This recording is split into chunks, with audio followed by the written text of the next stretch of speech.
Ang tanong ni Ferdinand Corfin ay, sa anong sukat po kayo nararapsahan at bakit? Diyan na po usapan for today's video. Interesado ka bang malaman ko na akong sagot? Please keep on watching para bago yan. Kung bago ka po lang sa aking channel, please consider to like this video and subscribe my channel.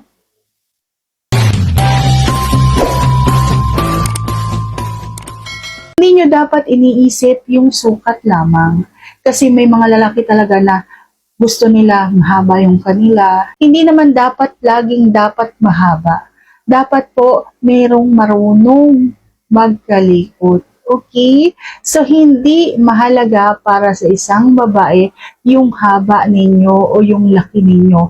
Kapag ka hindi ka marunong, halimbawa, malaki ka nga, pero hindi mo naman kayang dalahin, hindi nararapsahan ang isang babae. Okay? Masakit yun kung halimbawang malaki ka tapos hindi ka marunong magdala.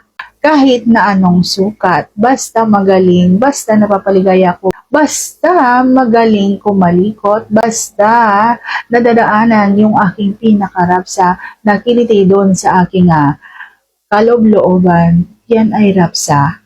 Totoo po, hindi mahalaga sa akin ang sukat.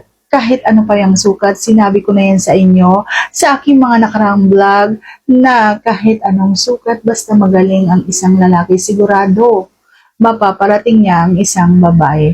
At kapag halimbawa ang isang lalaki ay hindi tamad, may mga lalaki po kasi na tamad kumilos, tamad magtrabaho, hindi marunong sa kanyang kapareha, tapos iniiwan na lamang sa ere. May mga lalaking hindi makapag-antay, may mga lalaking mainipin, at may mga lalaking madaling mapagod. Kaya kapag halimawang ikaw yung lalaking ganito, sigurado hindi magugustuhan at siguradong hindi naliligayahan ng iyong kapareha.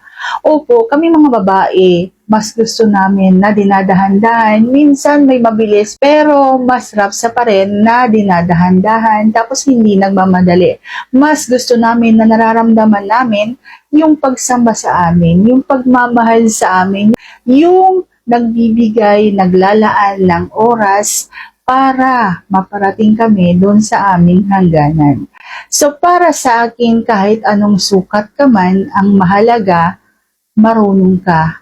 Mahalaga, magaling kang kumalikot, magaling kang kumayod, hindi lamang ugot, baon, yung ganyan. So, dapat may pagkayod, dapat marunong ka ng pagkalikot doon sa aming tinepero. At yan lamang po ang aking vlog for today. Sana nagustuhan mo ang aking vlog na ito. Kung nagustuhan mo, please consider to like this video and subscribe my channel.